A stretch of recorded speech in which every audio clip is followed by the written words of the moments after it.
우리 말씀의 제목을 따라해 볼까요? 하나님의 시선이 머무는 교회. 네, 다시 한번 하나님의 시선이 머무는 교회. 그런 교회가 우리 교회가 될 수 있기를 주님의 이름으로 축원합니다. 한 해가 시작한 지 벌써 열흘이라는 시간이 지났습니다. 주님 앞에 우리가 결단하고 계획했던 일들을 얼마나 실천하며 살아가고 계십니까? 올 한 해 우리 교회 표어를 하나님의 시선이 머무는 교회를 정하고, 교회로서는 예배하는 공동체로, 또 개인으로서는 말씀과 기도와 행함이 있는 공동체로 나가기를 주님의 이름으로 소망합니다. 특히 오늘 이 시간 과연 하나님께서 찾으시는 예배자는 누구이고, 예배를 통한 회복과 갱신을 하나님께서 어떻게 말씀하시는지 귀한 말씀을 통하여 여러분과 함께 나누기를 소망합니다. 힘든 이민 생활, 누구나 한 번쯤은 해결할 수 없는 근심과 또 어려움을 갖고 가는 것을 우리는 볼 수가 있습니다. 교회에 나오면은, 신앙생활을 열심히 하면은 모든 문제가 해결될 것 같은데 그렇지 않죠.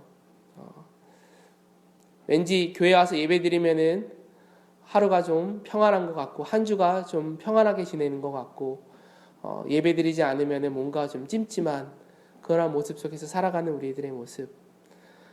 왜 그럴까요? 왜 이런 문제를 항상 가지고, 어려움을 가지고 살아가는데 왜 속 시원히 그 문제가 해결되지 않는 그런 모습들을 우리가 느끼며 살아가게 될까요? 오늘 본문 말씀은 그러한 생각과 궁금증을 가지고 있는 우리들에게 예수님께서 사마리아 여인과의 대화를 통해서 관심을 가지시는 모습을 볼 수가 있습니다. 오늘 최소한 본문 말씀 속에서는 예수님의 시선이 이 사마리아의 여인의 모습 가운데 계속 지속해서 머무는 모습을 볼 수가 있습니다. 당시 상황을 잠깐 말씀을 드리면요, 앞에 지도를 잠깐 보여주시면 감사드릴 것 같아요. 예수님께서 예루살렘에서 갈릴리 지역으로 가려고 합니다. 근데 보통 사마리아 땅을 거쳐서 가야 되거든요. 거쳐서 가려면은 3일이면 걸어갈 수 있는 길입니다. 근데 성경에 보니까 유대 사람은 사마리아 사람과 상종하지 않았다고 말하고 있어요. 그래서 요단강 보이시죠? 요단강 동편을 돌아서 오른쪽 강을 돌아가지고 갈릴리 지역으로 가는 거예요. 그러면 5일 길이 걸립니다. 왜 그랬냐? 사마리아 사람들이 사람 취급하지 않았습니다. 동물보다도 못하게 취급했다라는 거예요. 오늘날도 그런 모습들이 계속 이어집니다. 그래서 보통 대부분의 유대 사람들은 예루살렘에서 갈릴리 땅으로 갈 적에 요단 동편 강을 통해 가지고 5일 길을 걸어갔습니다. 그런데 오늘 예수님께서는 그렇게 하지 않으시고 직접 사마리아 땅을 관통해서 갈릴리 지역으로 가시는 거예요. 사마리아 땅으로 올라가시면서 세김이라는, 수가라성이라는 곳에 세김이라는 동네에 한 우물에 도착하게 됩니다. 거기서 한 여인을 만나게 됩니다. 사마리아에서 거주하는 한 여인을 만나게 되는데, 여기 보니까 성경에 보니까 제6시라고 그래요. 6시니까 오늘날로 말하면 정오를 말합니다. 12시를 의미합니다. 12시에 우물가에 물을 기르러 온 한 여인을 만나게 됩니다. 6절에 보니까 예수님께서 말씀하세요. 이렇게 뭐라고 하죠? 길을 가시다가 피곤하여 우물 곁에 그대로 앉으시니, 그러니까 예수님께서 지금 피곤하시다는 거예요. 예수님께서도 먼 길을 걸어오시면서 지치셨어요. 그래서 우물가에 그대로 앉으셨습니다. 그런데 한 여인이 물을 기르러 오는 것입니다. 그러면서 이 여인에게 예수님께서 관심을 보이기 시작합니다. 우리 7절, 8절, 9절 말씀 한번 같이 읽겠습니다. 시작. 사마리아 여인 한 사람이 물을 기르러 왔음에 예수께서 물을 좀 달라 하시니, 이는 제자들이 먹을 것을 사러 그 동네에 들어갔음이러라. 사마리아 여자가 이르되, 당신은 유대인으로서 어찌하여 사마리아 여자인 나에게 물을 달라 하니까 하니, 이는 유대인이 사마리아인과 상종하지 아니함이러라. 아멘. 예수님께서 물을 달라고 얘기를 했어요. 그러자 예수님께서 먼저 물을 달라고 한 이유는 예수님의 갈증을 피하기 위해서지만, 이 여인에 대한 어떤 영적인 갈증을 풀어주시기 위해서 이 여인에게 접근하시는 거예요. 그런데 이 여인은 엉뚱한 대답을 합니다. 뭐라 그래요? 어떻게 당신은 유대 사람 같은데 나 같은 사마리아 사람한테 물을 달라고 하십니까? 이렇게 말하고 있죠. 성경에서 9절에 뭐라고 그래요? 유대인들은 사마리아인과 상종하지 아니한다. 아니 쳐다보지도 않는 거예요. 사람 취급을 하지 않습니다. 그런데 예수님께서 또다시 관심을 보이기 시작하십니다. 우리 10절에서 12절 말씀 같이 읽겠습니다. 시작. 예수께서 대답하여 이르시되 내가 만일 하나님의 선물과 또 내게 물 좀 달라 하는 이가 누군지인 줄 알았더라면 내가 그에게 구하였을 것이요 그가 생수를 내게 주었으리라. 여자가 이르되 주여 물 기를 그릇도 없고 이 우물은 깊은데 어디서 당신이 그 생수를 얻겠사옵나이까. 우리 조상 야곱이 이 우물을 우리에게 주셨고 또 여기서 자기와 자기 아들들과 짐승들이 다 마셨는데 당신이 야곱보다 더 크니까. 그 사진은 하나 보여주세요. 이런 광경 속에서 예수님께서 얘기를 하시는 거예요. 내가 만일 하나님의 선물이 뭐죠? 구원의 선물이에요. 구원의 선물과 물을 달라고 하니 예수 그리스도를 자신을 말씀하시는데 메시아죠. 내가 누군지, 내가 메시아인지 알았다라면 네가 나한테 구했을 것이다 라고 예수님께서 말씀하세요. 그럼 내가 그 생수의 강을 너에게 주겠다 라고 예수님께서 말씀하세요. 근데 여인은 예수님의 말씀을 또다시 오역합니다. 뭐라고 그래요? 내가 물 기를 그릇도 없고 이 물은 깊은데 내가 어디서 생수를 얻을 수 있겠습니까?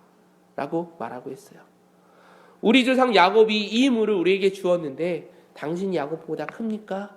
라고 여인은 반문하게 됩니다. 이 여인의 믿음을 잘 모르겠지만 아마 믿음의 조상을 언급하는 것을 보면은 이 여인의 모습은 그렇지 않지만 이 여인의 조상들의 모습 가운데는 믿음의 조상들이 있었던 것 같아요. 하지만 이 여인, 사마리아 여인은 아직도 예수님께서 자기에게 말씀하시는 그러한 의미를 정확히 깨닫지 못하고 있습니다. 그러면서 예수님께서 이 여인에게 세 번째 관심을 보이십니다.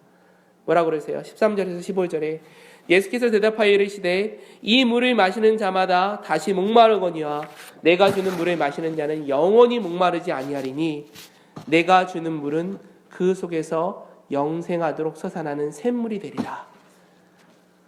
13절 14절에 말씀하세요. 예수님께서는 다시 한번 영원한 생수에 대해서 말씀을 하세요. 그러니까 이 여인이 조금 변하기 시작합니다. 뭐라고 그래요? 그래요?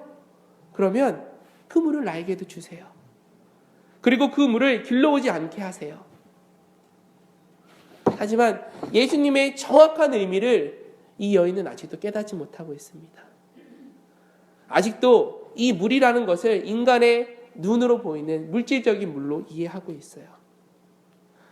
언제나 우리들의 모습 가운데는 영적인 모습보다는 육적인 모습을 먼저 생각하게 되어 있습니다. 육적인 욕구가 항상 우리의 생활 가운데는 더 강하게 드러나는 것을 우리는 볼 수가 있습니다. 사랑하는 여러분, 이 말씀 가운데서 우리가 무엇을 느낄 수 있습니까? 예수님께서 우리에게 먼저 접근하셨다는 거예요. 예수님께서 우리에게 먼저 말씀하세요. 우리가 깨닫게 이미 말씀하셨어요. 그러나 우리는 그 말씀을 듣고도 알고도 깨닫지 못하는 우리 인간의 무지한 모습을 볼 수가 있습니다. 예수님께서는 한 번도 두 번도 아니고 세 번씩이나 여인에게 대화를 통해서 관심을 보이십니다. 그리고 조금 더 깊은 대화 속으로 이 여인과의 대화를 이끌어 가십니다. 제가 99년도에 군대를 가서 2001년 3월에 제대를 했는데 감사하게도 대학교 1학년 마치고 갔는데 군종병이 됐어요. 대대 군종병이 됐습니다. 네, 부대 내에 교회가 있었기 때문에 4.311 군종주특기를 받고서 군생활을 했습니다.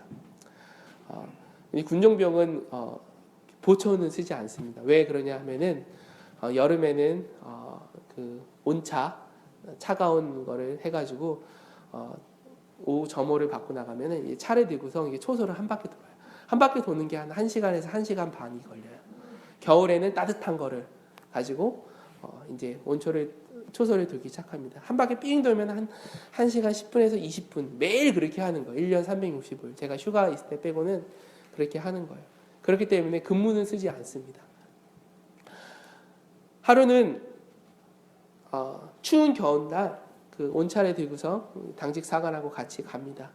같이 가서 초소를 하는데 룰이 있어요. 그 초소해서 근무하는 사람 중에서 2등병들한테는 그 온차뿐만 아니라 초코파이를 하나씩 이렇게 주고 옵니다. 얼마나 좋겠어요. 그 추운 날 차 한 잔 마시면서 그 늦은 시간에 밤 10시가 넘었죠. 한 11시가 다 되는 시간에 얼마나 좋겠어요.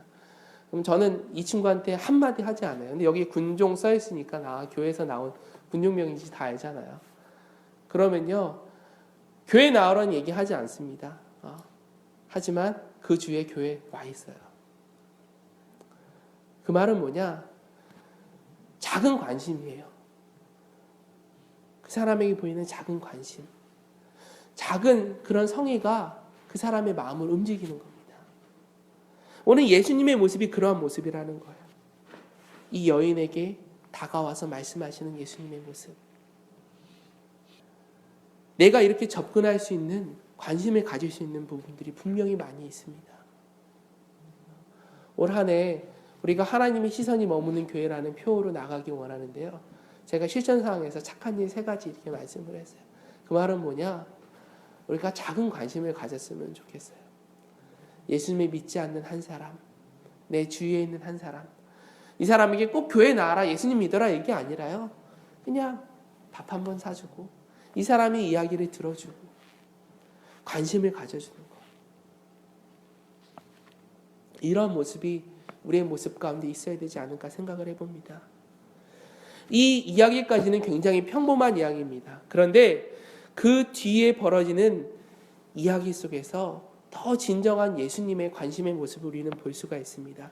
우리 16절, 17절 말씀 한번 같이 읽겠습니다. 16절 시작. 이르시되 가서 내 남편을 불러오라. 여자가 대답하여 이르되 남는 남편이 없나이다. 예수께서 이르시되 내가 남편이 없다 하는 말이 옳도다. 아멘.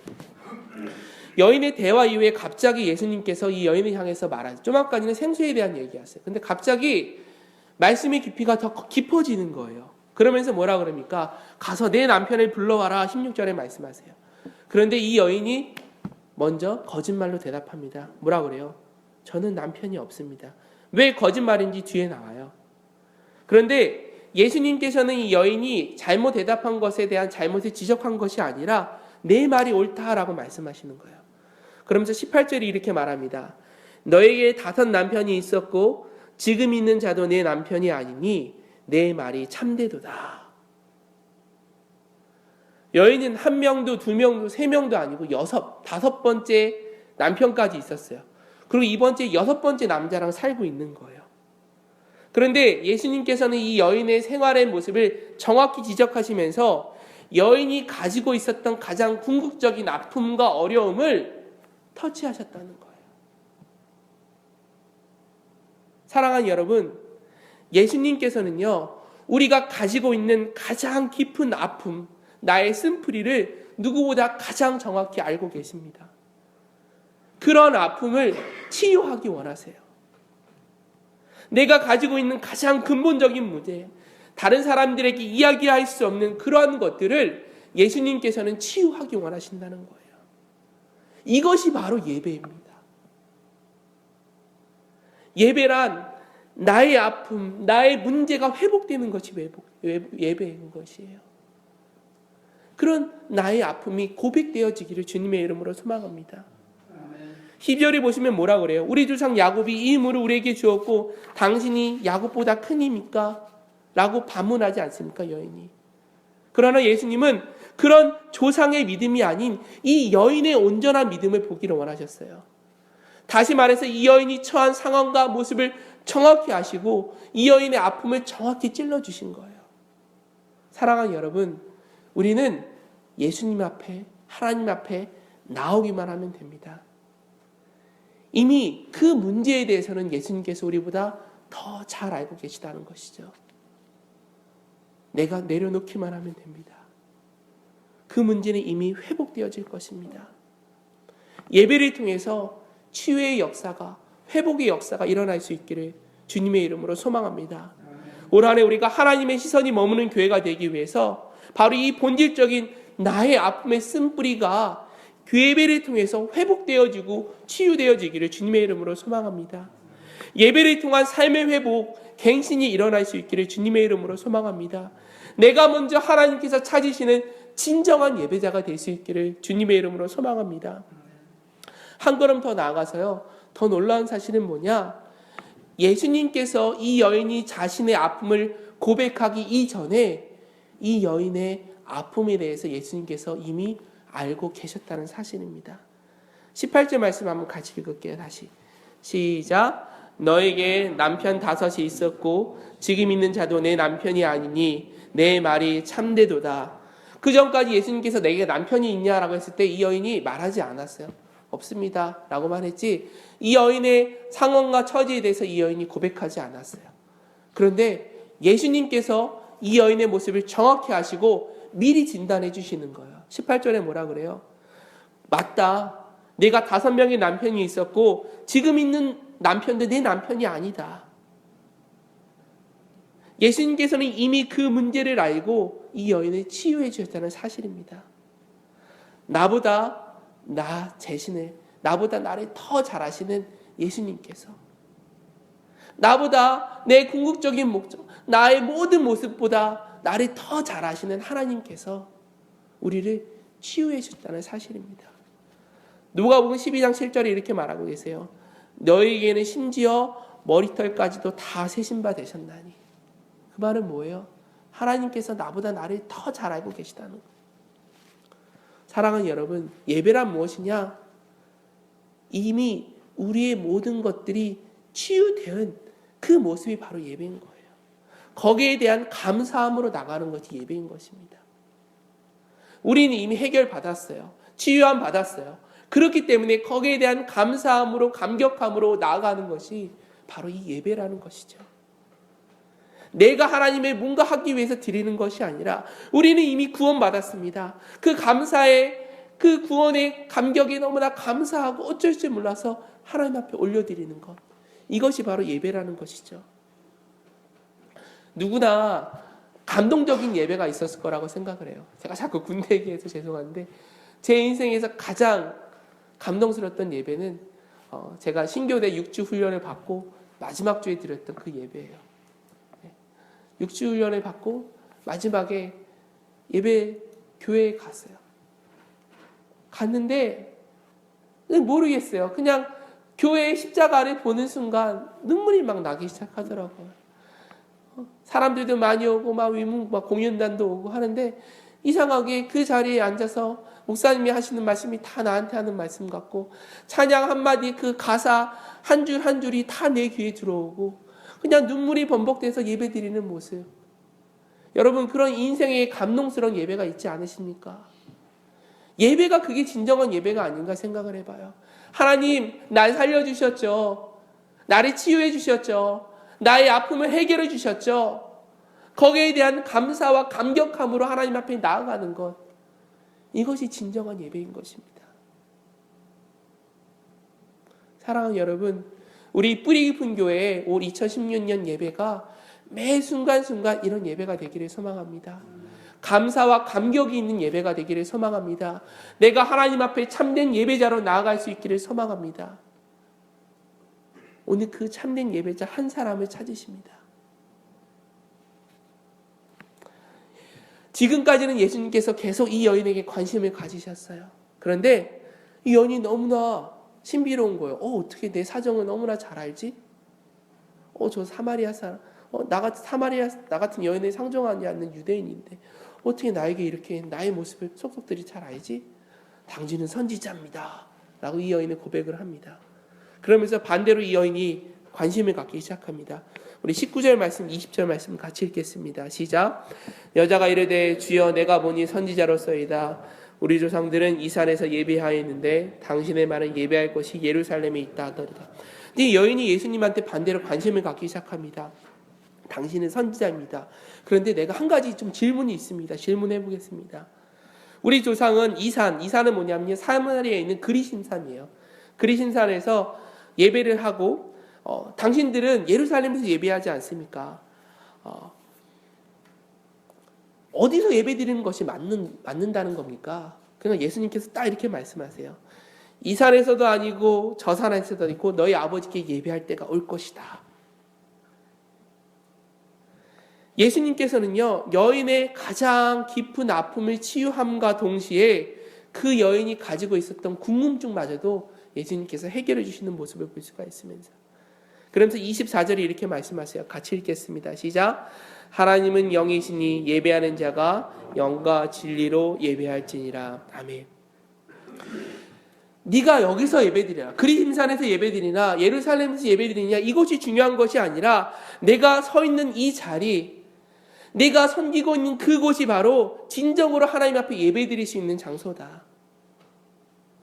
당시 사람들은 그렇게 생각했어요. 유대 사람들은 꼭 예루살렘에서만 예배를 드려야 되고요. 사마리아 사람들은 예루살렘으로 오는 걸 방지하기 위해서 그리심산에다가 예배처소를 베델과 단에다가 두 우상을 생겼던 것처럼 그리심산에다가 예배처소를 만들어 놨어요.